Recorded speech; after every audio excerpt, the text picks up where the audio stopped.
Hello, this is Alex Burkett, and you are listening to the Long Game Podcast. This episode is a part of our Kitchen Side series where we pull back the curtain and we show you the behind-the-scenes conversations, experiments, debates, strategies, and brainstorming sessions that we have at our agency. In this one, we dive into the popular, murky, fast-moving, transformational topic of, well, I actually don't know what to call it, generative engine optimization, GEO, answer engine optimization, AEO, AI optimization, LLM optimization. You know what I'm talking about. Basically, the process by which you optimize your brand and your content to appear in these AI surface areas. So we talk about what it is, how it differs from classic SEO, how it is similar to classic SEO, what foundations still apply, and why it matters. We unpack how AI tools like ChatGPT and Claude are changing the way people search or interface with information, how they discover products, how they discover information, the signals these models seem to favor and seem to use to surface information, and why traditional keyword-based approaches are no longer applicable. We get into prompt design, surround sound SEO, brand mentions, offsite signals, original research, SME-driven content, tons and tons of tactical information and ideas here. So without further ado, here is this episode of the Long Game Podcast.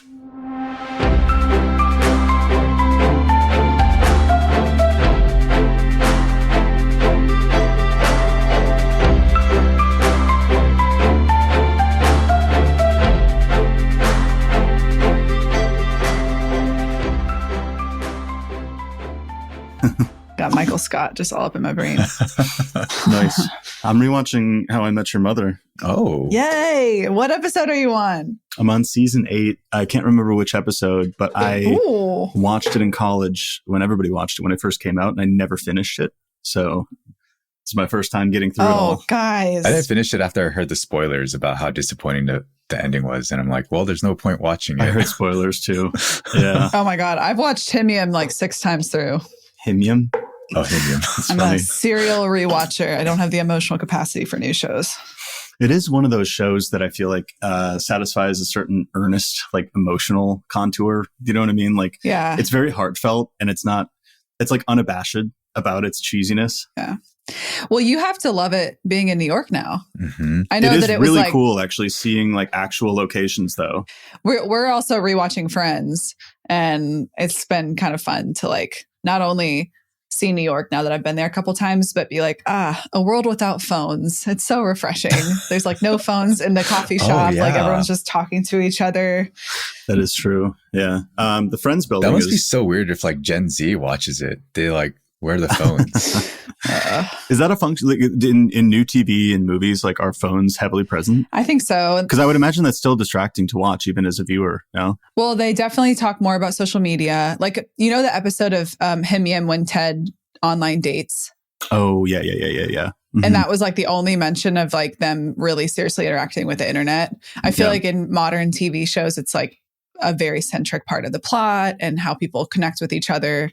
Yeah. I suppose so. It's even disrupting though. Like when you're in your daily life, like for me at least, if somebody has their phone out at dinner or coffee, I feel like it's like a new presence in the room. Mm-hmm. You guys feel that? Yes. Yeah. Very strange. Yeah, it makes me like want to also- stop talking mid-sentence and just be like, oh, wait. Not even listening anyway. Yeah. I've definitely begun, I think like a large portion of my adulthood has been overcoming that like Midwestern politeness and like just saying like, hey, can you please stop doing that? Or, you know, like, can you please not talk to me like that or whatever. But sometimes I'll just be like, can you please put your phone away? Like we're having coffee, you know, like it's really distracting. When we're out sometimes with a group, we'll do a phone stack in the middle of the table, and whoever touches their phone or gets their phone first has to pay the whole bill. So then you're like, I'm not going to get my phone. You just leave it there until the end. I did. It's totally different, but I did my first credit card roulette, like at the end of a meal. Like you just have the waiter or waitress choose a card without looking at it. It's like, you get a small adrenaline rush. Did you do it on the bachelor party? No, I did it. I just did it when I was with my friend Millsy, and it was just 2 of us, but he was just like, let's do this. I'm like, okay, I would have just covered it. And then they took his card. He was like, damn. All right. I love that. Weren't you the one who I think you had talked about you either didn't like gambling or you were afraid to get into gambling because you thought you might like it too much? You had some contention with gambling, right? Yeah. When I went on a trip, this is the definitely the second one. Yeah. I went on a trip with Lisa once, and it was the first time we stayed at a resort. I realized all there is to do at a resort is eat, gamble, drink, party. And I'm like, I don't really like those things, but I guess there's nothing else to do. So let me try gambling. And it was just blackjack. And I was allowed to only play with $100. If I lost it all, we're done. And I got up to like $250. And then I got very confident. And then I immediately lost everything once they changed the dealer. Yeah. And I look over at Lisa, I'm like, can I get another 100 or 50? I can win it back. I'm like, oh no, it's happening. It's happening. Here's the thing with gambling though, is like, I enjoy a thrill. I enjoy adrenaline. And I find that gambling, like you're in your body, you know, when it's like truly not a risk and when it actually is. Like for me, at least, like when I'm gambling with low stakes, it's fun. It's enjoyable. There's some skin in the game, but I'm not like thrilled to the point where I'm like, oh, I could be addicted to this. I think to get to that level, you have to be like, isn't the UFC guy like a Dana White? Dana White, isn't he like a extreme gambler in the point? That's like he'll be gambling like millions of dollars. Yeah. I feel like you have to be gambling like a significant portion of your wealth to really feel it in the way that people who get addicted to it do. Well, the people who are addicted probably don't have that much wealth anymore. So what they're gambling with is probably a large chunk of what they do have. I think that the amplitude and the variance on their wealth is probably quite high. Like they're probably wealthier than we've ever been, but also poorer than we ever have been too. Lots like of they've experienced both sides of the equation. Was it you that sent me this? My thing. Go ahead, Ellie. I was going to say, I don't think I'll ever get addicted to gambling because casinos make me so depressed. I don't know. Have you guys ever been in one? It's really weird. Like not yes, but like poker at home with like my friends, like that is risky for me. There's a lot of places, I'm not going to say it, but there's a lot of places that in like movies and TV people go to for fun that I find depressing. What are examples? Like just vices that you'd think of, like I think my experiences in them have been more depressing than fun. I agree. I appreciate you letting our imagination run. The topic. And I agree. So, LLMs, SEO. I like how we talked about gambling addiction to start this out. Before we go into LLMs, one thing I was realizing is, David, you're a runner. I don't know if I classify myself that anymore, but I do enjoy running every now and then. But when we were in Austin, you I don't know if you phrased it exactly like this. You're like, I think I'm going to go out in the morning and have like a nice run. The tone was like that it would be relaxing to you. When you put it that way. I did a run yesterday. Well, it was like, I think a lot of people for cardio exercise, they feel like a sense of relaxation, like they're, like a sponge being squeezed out or something like that. And what about you? Were you just stressed the whole time? No, dude, I realized that running makes me agitated. Really? like after I ran, I was so like, I could feel the cortisol in my body and I could feel like that I was a little, like, thankfully it was like late at night, but I was like irritable. Yeah. I was like, why do I feel like angrier now? Versus like if I go do jujitsu or I lift weights or something like that, I always come back and I just feel like peace, love, and kindness. Yeah. But like after the run, I was just all tensed up. So like this does the exact opposite to me what it does to most people. I've never heard of that before. I think for me, it's just what physical activity outside puts me in a significantly better mood. I could be like just walking and I'll be much happier, I've noticed. And if I go a couple days, or if there's one day where I'm very grumpy or agitated, Lisa would literally ask me, when was the last time you went to the gym? And I'll realize it was like a week or two ago. And she's like, I don't care what you're doing, you're going to the gym today because you are annoying. Yeah. Aw. I also think the word agitated is so hilarious when it's applied to humans because it just sounds like I'm a little baby or like a little like dog who's just like upset that I'm in a crate. It's like it feels very like childish to be agitated. Like I'm like hangry or something. It's like I'm hangry and agitated.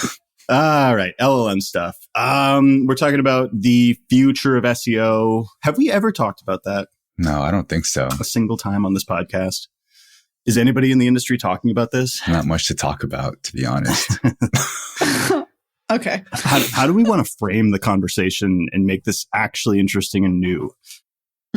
We could bring it back to effectively like our talks on Spring, because I think a lot of the conversations we had were about that.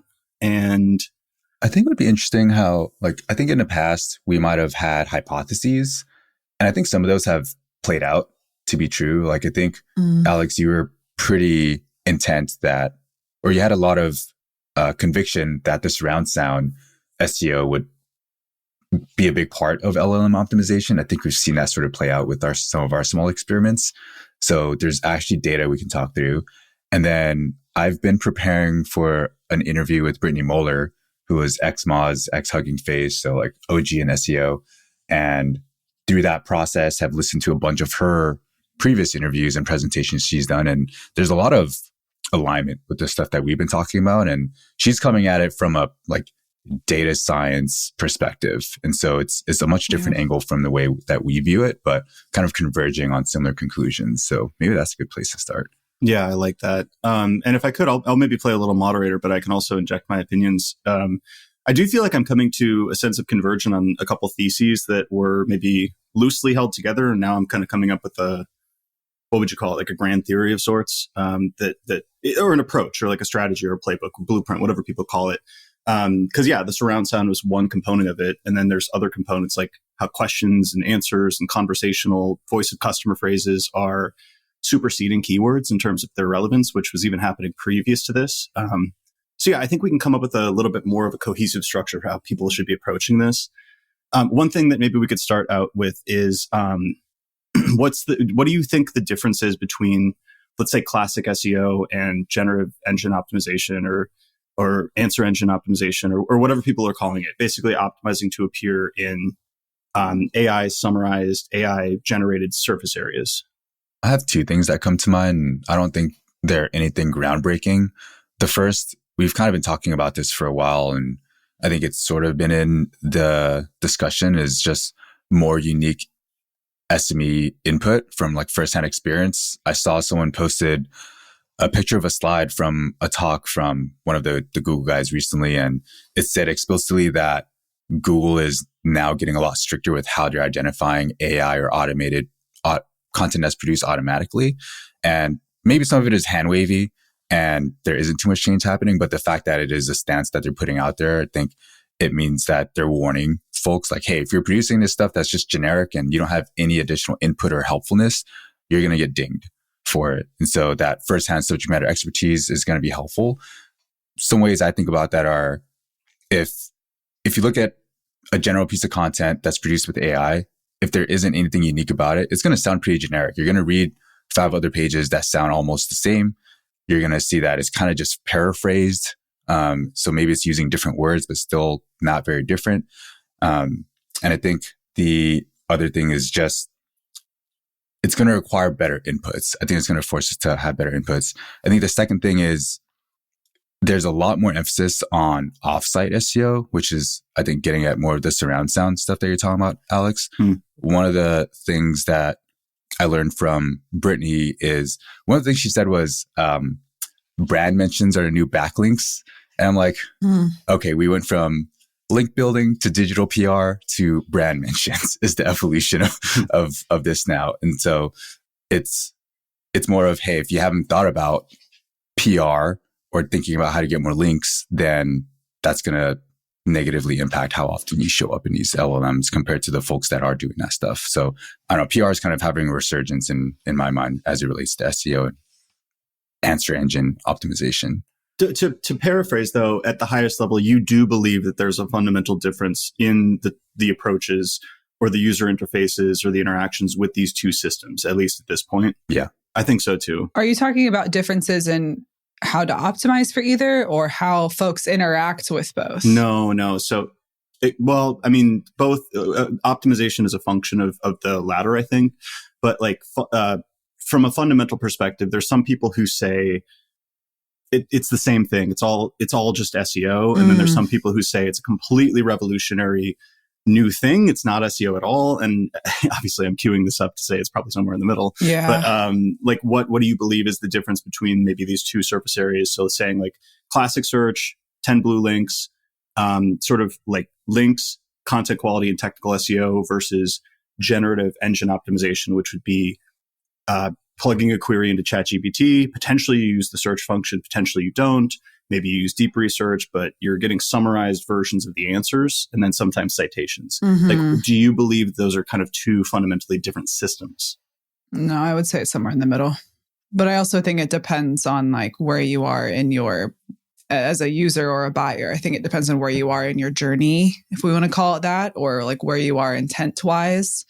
I can only really speak to my personal usage of GPT. I'm usually using it where I would be at more of the top funnel. So informational, inquisitive, maybe some comparisons, trying to understand topics a little bit better, trying to learn more about a concept or have it kind of give it to me quick. I don't want to have to scroll through and synthesize. One difference I did see as from the user side, I was anytime I try to learn something about GA4, I feel like I have to just parse through all kinds of like information and really long form blog posts. So I was asking it a really quick question. But before I did, I was like, hey, what's the latest that you have on GA4? Like I just asked, like, what's the latest data? And it was like, oh, October 2024.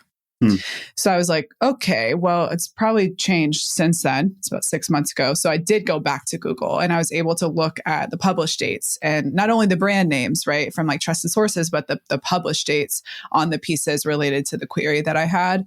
So I do think that might be a difference in how people interact if they know enough to inquire about the latest data that GPT or Claude or just any models have. But generally speaking, I use it for more what would be top funnel interactions.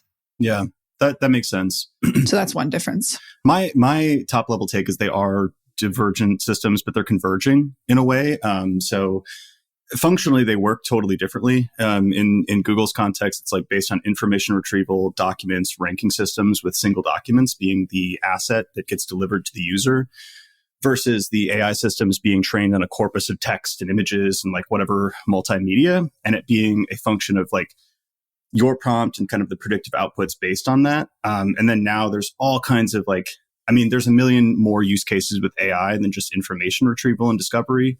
So like, people are vibe coding. I have a PDF that I'm supposed to read and look into the data because I'm going to do a webinar on it. And I just downloaded the PDF and asked it to summarize it for me, please, because there was a lot of information in there. You can't do that with Google search, right? It doesn't summarize documents for you. So like the use cases, functionally speaking, are quite different. However, when it comes to optimization, who knows how this is going to play out over the long term? But what I've been seeing recently over the past, let's say 3 to 6 months, is that ChatGPT in particular, and also Claude with its web browsing ability, seems to be converging on more classic search functionality.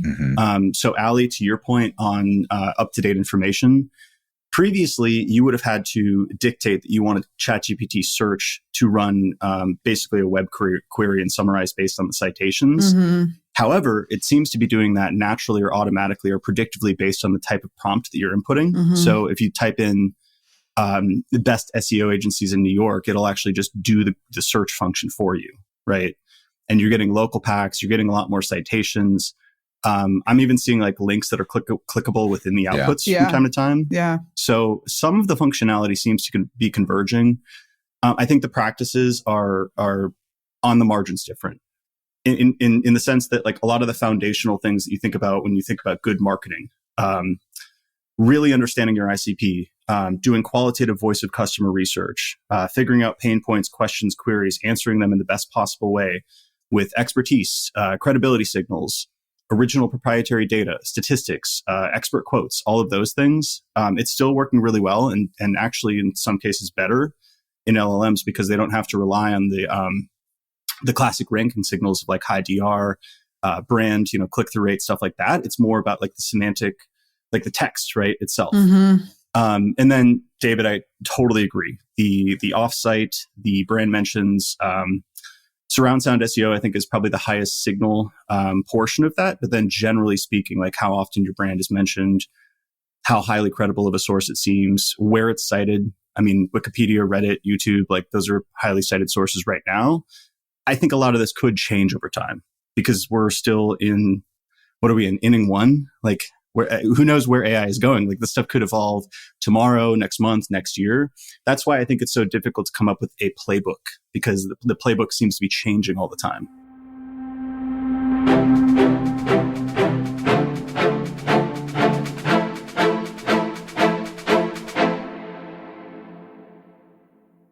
I caught myself with doing this new behavior a couple times where I would open up Google search and I would start typing a full-on question the way I would talk to ChatGPT. I'm like, wait a minute.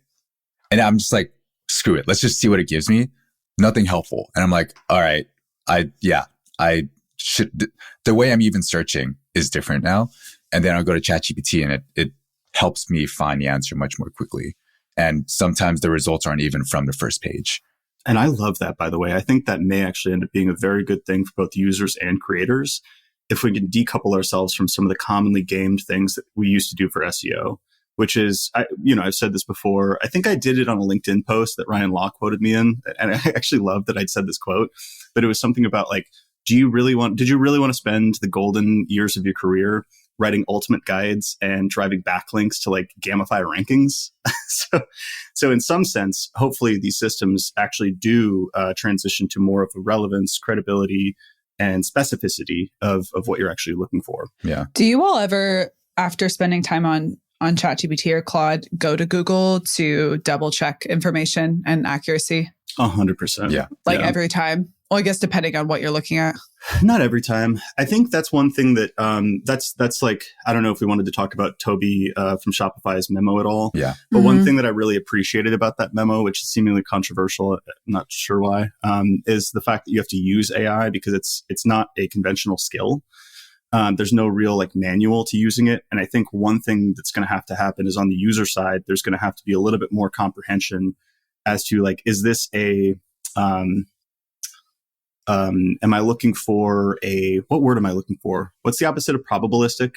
Deterministic. Deterministic. Yeah. Am I looking for a deterministic solution, a fact, or am I looking for a probabilistic, like sort of solutionizing? So I'll often use it to structure kind of my thoughts around strategy, given like a set of inputs.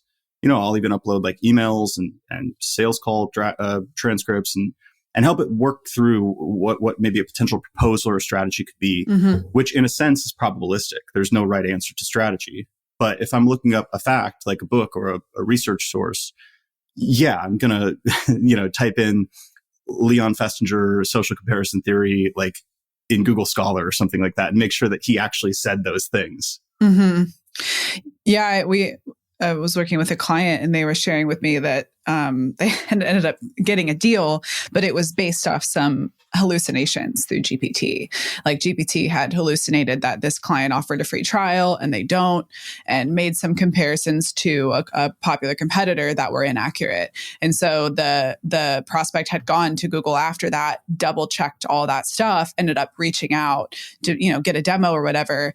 But I feel like if we're thinking just through the lens of like the B2B buyer journey, once you get to like the stage where you're building your consideration set, you're pitching it to your CFO or whatever your process is internally, I do think it brings people back to Google in one way, shape, or form, maybe directly to the site. So more of a direct traffic, or they're double checking like the top listicles that they saw on GPT, again, kind of going back to those brand mentions.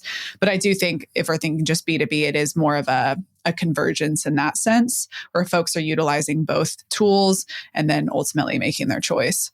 Well, but I was laughing that I heard that, the hallucinations. I was like, I don't know where that comes from. We don't know that yet. I want to ask about that, but I want to double click on your point that I think that there is a pie expansion going on in the sense that like ChatGPT or AI tools have and nobody knows like what this is going to converge on, but it seems like it's a discrete set of uses from Google search, classic Google search, which also AI overviews are starting to complexify everything else. So who knows? That might be perplexity of sorts, but ChatGPT is solving different use cases. So it's not necessarily minimizing or decreasing the number of searches you do. It might actually be maximizing them. I'm not sure if we've seen that in the user behavior. I don't know if there's any good data to suggest that, but a good corollary or a good analog would be TikTok search, Instagram search, Reddit search, which is not very good. And Reddit's actually coming up with an AI engine too to like sit on top of their data, which is wild. But TikTok search grew super rapidly, if you remember, or YouTube search, but it didn't diminish people using Google. Right. Mm-hmm. It just served a different use case. Yeah. So I think that's what we're seeing is a sort of pie expansion, an increase in supply of information. And also because of the lowering friction, like the demand, your attention is finite, but because the friction is lower on all of these systems, you can kind of consume more information per person, per capita. Mm-hmm. Yeah. Wanted to ask real quick, Ali, before, sorry, David. No, go ahead.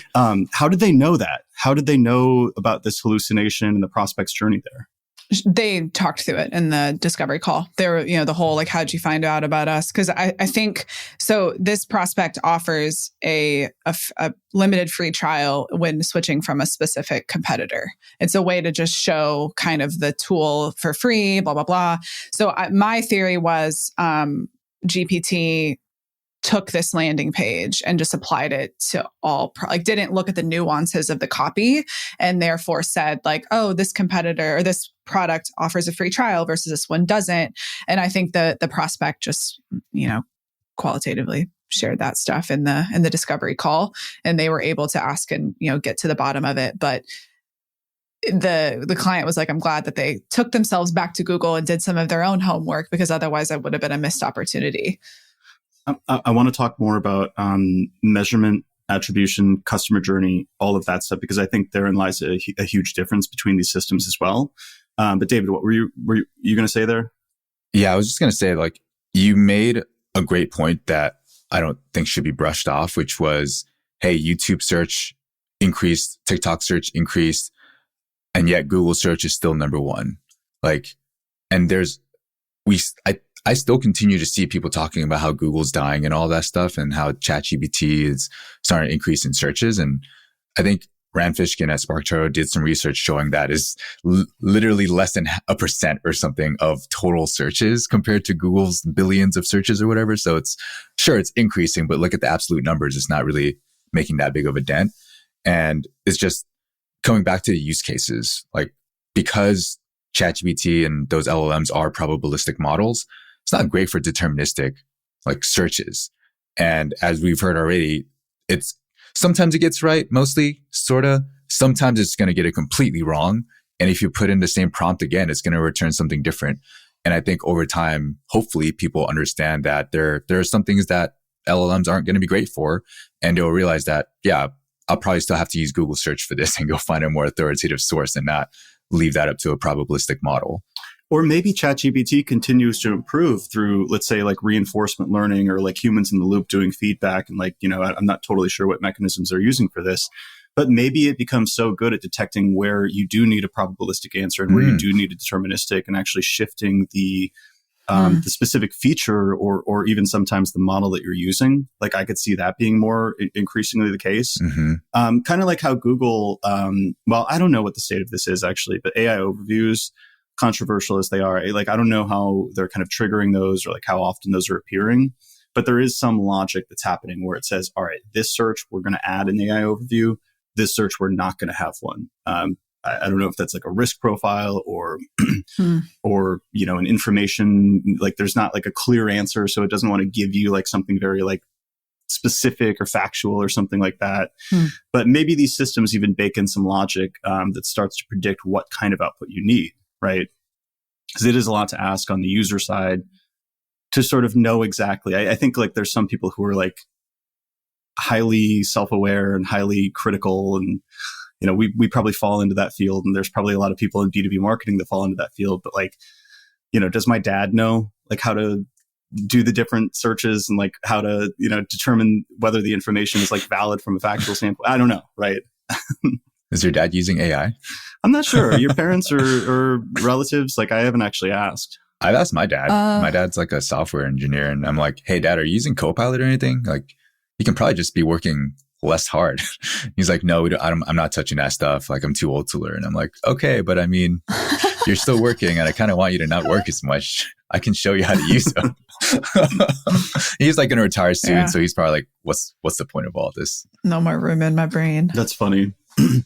I think we do. I mean, through usage, that's again why I think it's so important to just start using and tinkering these tools like we had talked about in the last pod without thinking about like, this is the right way, this is the best practice. Like just stress test them and see like where they're good, where they're bad, et cetera. But like your behavior, at this point, you probably know when to go on YouTube and search directly for a video versus, when to go into Google and like maybe you see a video and like you didn't realize that was going to be a component of it. Like maybe you're searching how to make pad thai or something like that versus in YouTube, like how I might use it is if I need a specific channel or if I need a specific creator or a person that I'm looking for their interviews.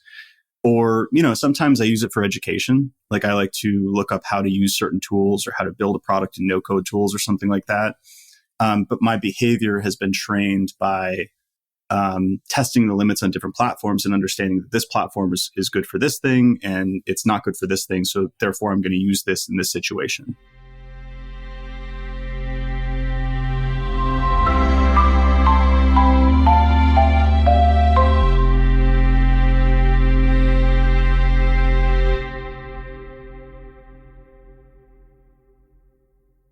I saw you added this link to this research paper on generative engine optimization. Mm-hmm. Did we kind of already touch on that? Or like I'm fast. I'm going to put this into ChatGPT to summarize it. But is this what you're giving a webinar on?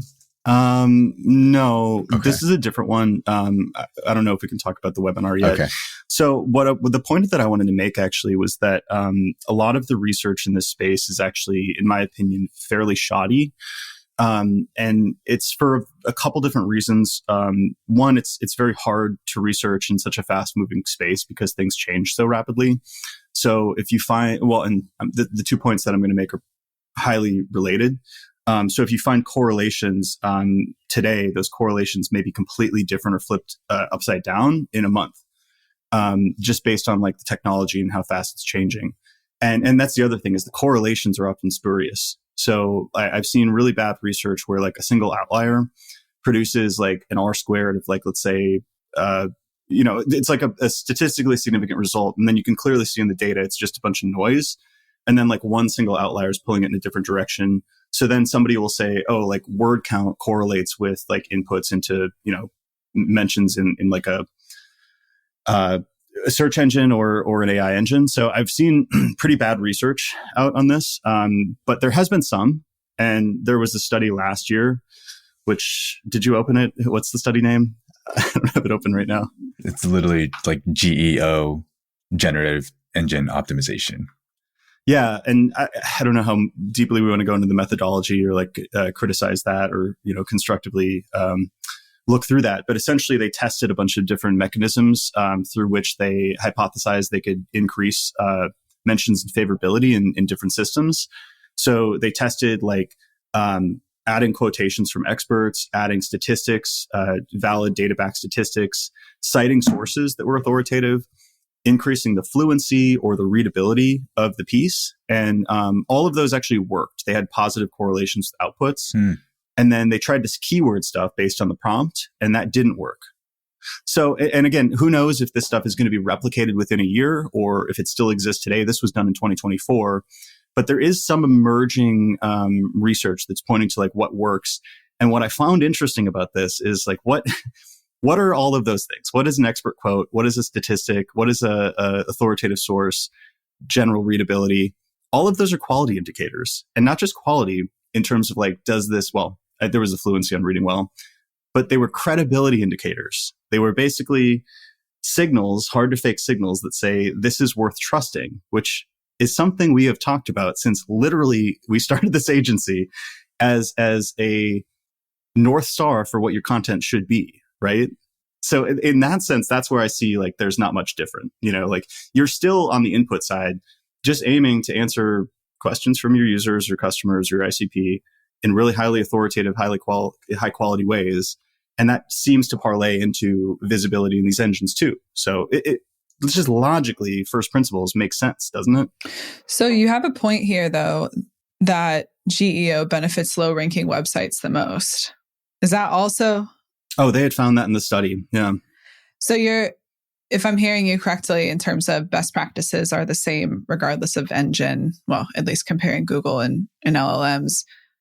How would that align with low ranking websites, which are probably scrappy companies, low budgets? What's the play there in order to be able to compete? Okay, so I didn't look into the exact statistic they found low ranking websites benefiting more, but I assume that it's a function of the delta. Whereas a lot of high ranking websites probably have a lot of visibility to start with, so when they make these minor tweaks, it doesn't benefit them as much. Whereas it seems to probably have a pretty high impact size on the lower websites, given the lower stature as a starting point. That's what I would assume. But I have a different take on this, which is kind of twofold. So if you are low ranking in terms of your website authority, you don't have a lot of content, you don't have a lot of brand visibility, you're really against a lot of hurdles in traditional Google search. We've talked about this in our old piece on content economics, which is to say your moat or your escape velocity is a function of your backlinks and your topical authority, content quality, and brand signals, all of which take a lot of time to build that snowball where it starts to accumulate value. And then eventually you can start to do really cool things like programmatic SEO, content scaling, and you can start to do conversion rate optimization and all of the things that kind of extract value and scale that. That's kind of a model that we've put together. Well, that takes a long fucking time, right? Money. And and money. And one of the biggest things is there's kind of a cumulative advantage for big brands because they have a lot of content already. So they're getting a lot of passive links, whereas you as an early stage startup have to usually manually link build. You have to create content that's objectively superior to what competitors have out. And sometimes that still doesn't work. And it's very expensive to produce that high quality content. So I think given those hurdles, what you can do is just be a lot more specific. You can index on some of the variables that matter more for AI versus traditional search. And the other thing is I like this even more because big brands, as you know, we work with many of them. They have a lot of hurdles to actually creating content that works well in these engines, namely comparison content, listicles featuring best X software that lists their competitors, anything that has to do with other products, right? A lot of those brands aren't going to write, Marketo alternatives or Oracle alternatives or something like that. You can kind of call that brand jacking, right? And people who are looking up these tools like Oracle or whatever in AI engines, Oracle's not comprehensive. They don't have all of the content about their product written. Yeah. So if you as a smaller brand who's competing with them can start to answer some of those questions and inject yourself into the conversation, I think it's there's a lot of alpha there. Yep. And if you have less red tape, you can actually attack that from that angle. Whereas these big brands have a difficult time doing it. So there's a competitive advantage you actually have. The other thing that I feel like it does is it starts to connect dots for the LLM between your small brand and those bigger brands. So when people are searching for best or top position or top category or however you would describe your company, your name starts to get listed among those top players. That's a little bit longer of a play, but yeah, I love trying to make the case for comparison content. It's always a fun one when you got legal involved. Well, and so you create your own comparison content. But then if we talk about the surround sound SEO strategy, which again, as a refresher, is to basically monopolize the search results pages for core category queries. So best CRM software for small business, you've got 10, 20, 30 links on Google. You want to be mentioned in all of those. And this isn't always the case, but a bigger brand often has a hard time building out an effective affiliate marketing program or doing, let's say, scrappy gray hat things like just paying somebody to place you on that list. Whereas if you have a little bit less red tape, you can go create the most lucrative affiliate program. You can partner with a bunch of similarly small upstarts who are also trying to raise visibility, who are maybe complementary or even sometimes direct competitors can team up in this way. But you can do things that are sort of off the books, a little bit more creative to, I think, execute on surround sound SEO a lot more effectively than large brands can. One of the really exciting things for me is, and this is probably related to you actually using AI and Toby's memo about using AI. But if I were an individual contributor right now who is super scrappy and eager, it's like it's an even playing ground now, because all the things that you just talked about, Alex, around getting these quotes from experts, statistics, original research to create content, previously our content economics model said it's really expensive to do all that. It takes time, it's hard, but it's so easy to do now. You can use Gemini or ChatGPT deep research to get all those stats. You can use Clay to find experts and SMEs and reach out to them for quotes. I mean, you could do that manually. We did that in the past for like those roundup posts and all that, but you can do that at scale now automatically. You can run surveys. You can use AI to create surveys. You can use Clay to find people to reach out to complete the survey. There's just so much that you can do at scale now that there isn't really an excuse to not do these things. And if any startup is trying to figure out how to like do these things and hire someone to do it, like I imagine they're looking for someone who has AI fluency, who's going to be like, oh yeah, I can automate all that. Versus someone who's like, oh yeah, it's going to take me like 6 months, or it's going to take a lot of time. It's going to be so hard. Like, I think it's going to completely change the profile that people are going to be looking to hire. Not only that, but original research in the past, like to your point, it was harder and maybe a more arduous, expensive task to complete, and some AI tools can help you speed that up. But the precision with which you can distribute that in the sources that matter, it's effectively easier now, because if you're using a tool, let's say like Peak.ai or Profound or one of those tools, what they're doing is they're tracking your visibility in relation to prompts, which there's a lot of structural problems with how to do that. It's predictive, so it's not like deterministic in the way that like 10 blue links were. But what they could do is they just shoot a bunch of like API requests, or like, they'll scrape those systems many times. And they'll come up with the most frequently mentioned, products in, like, let's say a prompt on best CRM software. But then what they'll also do is they'll show the frequency of citations. So you'll see Wikipedia was cited 52 times. G2 was cited 40 times. Like, and you can see the individual pages that were cited. So if you combine that with good ICP customer research and find like the commonly asked questions that have yet to be answered, and you can come up with new data directly asking those or answering those questions, and then run digital PR and syndication campaigns that get in those sources, you don't even need to have a large website or an email list or pay to basically promote those via LinkedIn ads. You can just distribute those via those larger platforms that are already being cited in those systems. And then also when it comes to deep research and these agentic research tools, they're likely citing very similar sources against those keywords, against those queries, and against those questions. So I think you can be a lot more precise with how your original research actually gets distributed and actually ties back to your brand, kind of your core POV. Dang. So exciting. I know. Why is there all this pessimism right now? I mean, I think it is. I think there are reasons to be concerned, but I don't think it's worth living in pessimism. Like, you got to be optimistic about this stuff, or else you're just going to be very sad and depressed all the time. You got to believe that humans are going to I would move in a positive direction, I think. I think it just unlocks so many avenues that didn't exist before to be discovered. I think one key point of pessimism is actually related to the fear around tracking this stuff. Mm-hmm. And I did want to cover that because the customer journey is effectively scrambled. Mm-hmm. It's like, it was never linear in the same sense that like the funnel, top of funnel, middle funnel, bottom funnel, like that was obviously an approximation that made it easier to make decisions, but didn't accurately map to reality. Mm-hmm. But nowadays, like, like in the past, you could track, let's say, indexation, rank movements, impressions, click-through rate, traffic, and then some first click, last click, linear attribution model that attributes value to a conversion from that traffic, right? Fairly straightforward. Nowadays, if you're not getting clicks from those AI systems, you can't really track the keyword ranks, you can't really track the impressions. You really don't know what's going on in this whole dark pool of basically AI. It's like the new dark social.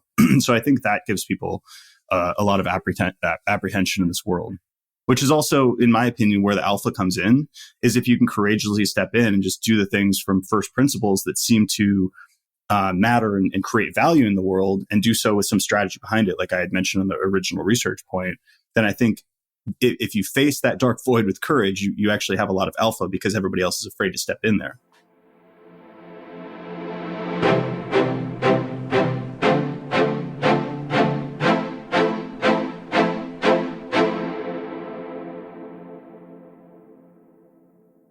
What's interesting is lately I've been hearing it's a lot of people are echoing what you're just saying right now, Alex, and you're using words like courage. I've heard people say things like marketers have to be more bold, and I might be minimizing a little bit, but it's more of, hey, stop just trying to make decisions based on what's trackable and like where you have data to cover your ass and just go make some bets. Like, it's going to be hard to track, but that's going to be where the alpha is. And if you're not playing there, like when you wait for it to be trackable, it's too late. Like the arbitrage is gone. I think I have a solution too. No, and it's not like the perfect solution. Go on. Yeah, I have the answer. I'm the only person that has the answer. Dark social. Chris Walker, Dark Social, right? You can't track everything. You never could track everything. So a big component of that was basically adding self-reported attribution. That's not to negate traditional attribution, which still has its value, especially with digital ad spend. But I think nowadays, like the case to be made for self-attribution is obvious, given that like a large portion of our leads are coming in via AI search, AI engines, and we wouldn't have known so if they didn't say it on their form or we didn't ask in our sales calls. So at the very least, I think you should be doing that and tracking that against like what your reported pipeline says in HubSpot or Google Analytics 4. And then the next thing you can do is track referral traffic from the different AI tools. And that's going to give you basically a glimpse at the market share and then also the pages that are seemingly getting picked up. And then I think the looser end, the messier end is investing in maybe your own home-built tool or Peak or Profound or Scrunch or Otterly or whatever you want to use to basically get some of those input variables against the referral traffic. So saying ChatGPT is bringing in 90% of our AI stuff. And it seems like that's also tracking against our self-reported.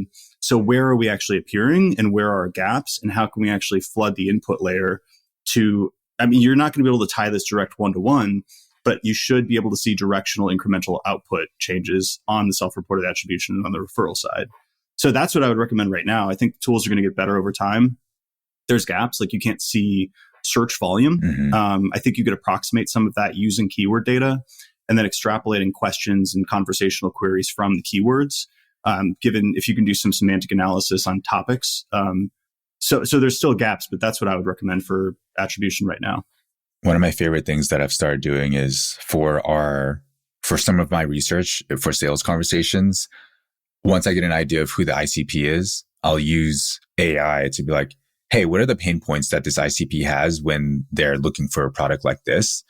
And then I'll usually follow up with what are sample keywords or queries that someone might search for if they have these pain points or if they're looking for these types of products. And it doesn't map directly to keywords that I would put into Ahrefs that have search volume, but it gives me a really broad swath of keywords that some of them I wouldn't have considered, but it helps me kind of get into the brain of, okay, I'm not looking at just 2 to 3 word keywords through my pure SEO lens. I'm thinking in terms of queries of questions that they would have, which kind of changes the way you do research a little bit. It definitely becomes a much messier exercise of unstructured qualitative data, which is where, I mean, if the world were fair 8 years ago, that's where it would have been as well, instead of just head keyword, 4 secondary keywords, and a featured snippet. Those still, I think, can be summated to basically be at the topic level. So you could still say, I want to, write and be known for marketing automation. But then instead of saying like, what is marketing automation software, benefits of marketing automation, you start to frame those in terms of questions and then think what has been answered, what hasn't been answered, and where can I add unique data or unique credibility and insights. And then you can create content with that in mind, as opposed to just defining and then listing the benefits and listing the tools. Those like top funnel, super high level, the pillar posts that I would churn out at HubSpot, they still have value. I think I told David this at Spring, but when I was doing research for a prospect that we had just closed, it was a pretty complex product. And I personally don't have a lot of experience working with this type of product. So I was doing pretty basic, like explain it to me like I'm 5 kind of research for my own knowledge. And even though it was a very informational query in ChatGPT, it said an example of this type of product is X, and it was the prospect. So even though I wasn't asking for like top XYZ tools. What are the best of this? Like, what would you recommend? Or whatever those type of like transactional queries are in GPT. It's still surfaced like a product example to try to anchor it to reality. And I think that's because this prospect or this client we have really fleshed out their top funnel first, which is, whatever. But it was like ChatGPT was able to connect those dots and be like, here's a real product that we would recommend if you are looking for a solution for this topic. I thought that was interesting. Allie, would you consider that a nascent category or a well-established category? The category I'm talking about? Yeah. Well established, busy. So interesting. Yeah. Because my initial assumption would be that this is easier to do in nascent categories. We have a client who is kind of creating their own paradigm in data quality, which we've talked about before. Same thing happens when you search what is data contracts or something like that. And now they put out like this manifesto. I don't want to go into too much detail. You can kind of already guess. But it does the same thing where it's like, who are the main players in this space? And it even gives like the founder's name when you search some of these things in AI tools. Wow. I would have assumed that, if it's a category like CRM, it's very hard. Well, I don't know. This person might have been like one of the leading voices already. But like for CRM, it's probably going to say Salesforce, HubSpot, Pipedrive or something like that. Is Pipedrive even still a big thing? Yeah. Salesforce, HubSpot, whatever. Well, the thing that's interesting is like I'm pretty well versed in their content library because I built their proposal, and they don't have top X tools or X versus Y. They have none of those like bottom funnel plays that we typically run. Yet ChatGPT was able to surface that. I didn't even ask what's an example; it just gave it to me. And not every time I've done this research for other prospects, but I was like, oh shit, there they are, right there. So I thought that was interesting, and I feel like it's a good thing to come out of a lot of their what is content. And that's kind of the next phase of what we would refer to in search as topical authority, right? Yeah. Having like a very well thought out cluster, a wide breadth and also a deep depth of topic subject matter expert in a certain area. Because then associatively, like an LLM can basically say brand equals da da da da da in terms of like whatever product or topic that is.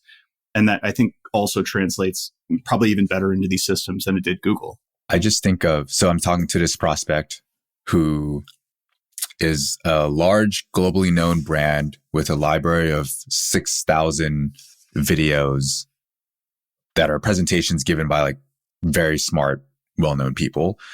And I'm thinking of companies like that who have this massive catalog of SME content.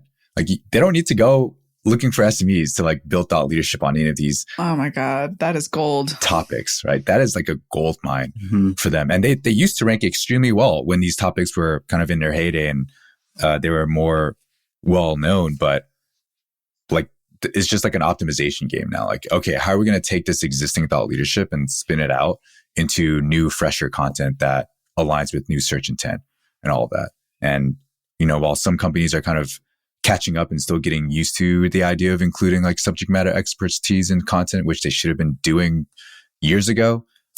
These companies are kind of, it may not feel like it to them because their traffic is dwindling and all that, but they have this massive catalog to make use of now. And I wonder for the companies that don't have that, what does it look like to start building up that sort of database? Because if this sort of unstructured qualitative data is like gold in your language, Alex, how does one capture, like get more of this gold? Like where do they go mining? Is it internally? Is it externally? Like if it's internally, it kind of requires a culture shift where all the SMEs internally need to be now available and willing to share all their knowledge, not just like in addition to doing their actual job. Yeah. That was my vision way back at HubSpot. It's hard to execute though. Yeah. Like when we... Maybe now it's easier. Yeah. Like when we try to work with clients to get SMEs from their team, sometimes they're like, hey, my team's busy. I'm like... Doing the work. Well, that's kind of the crux of the success for this program. Yeah. So let's get them bought in. I think that's what makes me... Well, there's many things that make me excited about this time, but there were so many examples in the past of people simply trying to fake credibility through various like tactics. You know them.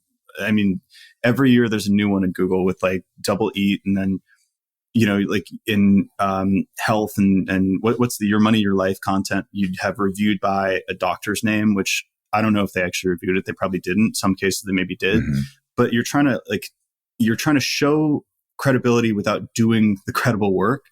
And I feel like in many ways, these system shifts are actually making it so it's easier, faster, and cheaper to actually just do the right thing in the first place. Yep. Yeah. Yep. Instead of changing the byline or the title or whatever like surface layer optimizations, it's actually just easier to be a highly credible person with unique opinions, collect the data and introduce that into the content, or just do the brand mentioned surround sound, like the kind of brand marketing, the classic marketing work that makes your brand well known in the first place, as opposed to trying to fake it all. Yeah. I agree. I'm in the Slack channel. It's called Asians in Search, or like SEO, which I thought it was funny that existed. I'm happy it exists. But a group of them are at Brighton SEO. I don't know where it is, but there is this massive London. Yeah, London. I think it's in Brighton. Oh. They have Brighton SEO in San Diego. I don't know. No, I mean the city of Brighton. I think is where Brighton SEO is. My bad. Maybe. The UK. Come on, guys. Okay. Anyway, apparently there was a talk someone gave. They didn't name who it was, but they were like, "Hey, was this talk kind of sketch?" And it was apparently somehow this talk got approved by the organizers, and it was about how to fake credibility. And I don't know exactly what tactics were shared, but the fact that that's a talk that was given at a pretty respected SEO conference does make me a bit concerned about the types of tactics that people might be employing to game the system, which, I mean, we've seen these types of things before. It usually ends up like as a dumpster fire, but I don't like that. Some people are not going to realize it's fake, and then they just trust it. That's wild. I think it's human nature to find a shortcut to do things easier, cheaper, etc. But that's where, I mean, one can only hope that the platforms become like fairer playing grounds, right? Because in some sense, like you had to do hacky stuff to usurp the incumbents because like they had so much cumulative advantage. So like you're not going to win if you don't find some of those hacks. I think that not all of us, I mean, the incumbents probably don't want a fair playing field, but like most people want like a meritocratic playing field for what content, what brands, what information gets discovered. I do feel right. And the more that plays out, the better. You just talked through though, like a way to quote unquote hack like original research or move faster at scale. Like we could look at that as a hack if you want to in a positive sense. But when I think that it's a hack. Oh, sorry. Well, no, it's like, to me, there's like two different types of hacks. There's like good hacks that help you move faster, a team of one with a small budget, et cetera, et cetera. But then there's like bad hacks where you're like, I don't give a fuck who my audience is. I'm not actually trying to help them solve a problem. I'm just trying to get my numbers up so that I don't get fired or like my boss gives me a raise or, whatever your drive is. To me, those are two different types of hacks. I don't think the former is that bad.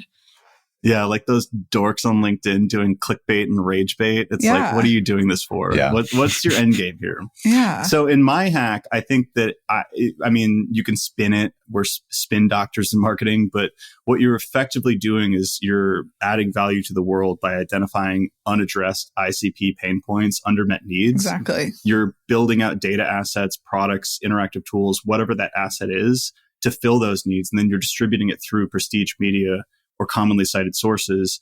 And at no point can you really fake that. I mean, there are probably I don't know, you could probably like pay to play or something like that, but it's not easy. It's not like you have to have value to distribute it through those publications. Yeah. And you have to actually conduct research that's valid. Yeah. Like the core of the project is very like pretty manual. It's got to be really authentic or whatever words we want to use for that. But then the distribution and the speed and the costs and all of that you can hack, which is fine. I love it. Like, I think we should all just create beautiful things like for the world. Let's just all create good stuff. And scene.